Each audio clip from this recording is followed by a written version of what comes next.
Today, I'm really here to talk to pastors and to churches. And so if you're not a pastor and you're seeing this, well, share this with your pastor.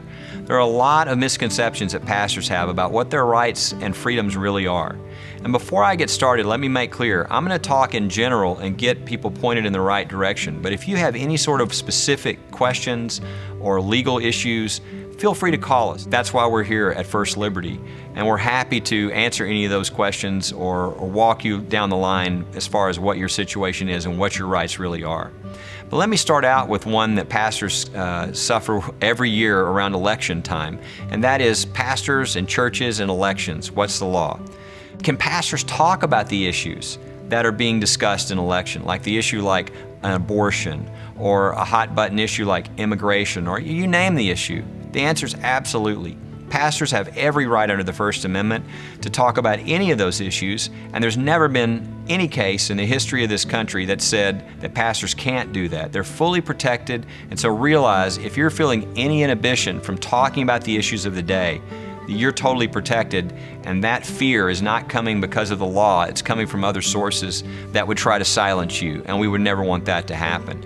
Additionally, can pastors and churches educate their people in the pews about the elections coming up? Can they make sure they get registered to vote, for instance? Absolutely. Again, no question on this. They can register people to vote. Can they pass out nonpartisan voters guides that are provided just so at least the people know, well, what do the candidates say they stand on the issues, so that I can pick one that I feel more represents what I'm looking for? Absolutely, they can educate the people in their pews.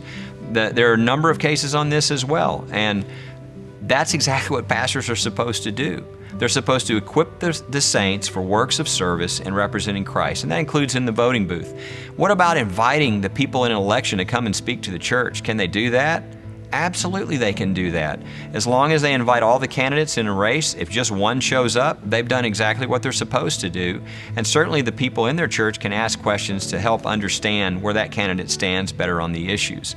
What about a pastor who wants to be on a team of a politician in some way, maybe even be the finance chair or endorse, or can they do that in their individual capacity? Absolutely. They're American citizens. The First Amendment protects their right to endorse, to support someone.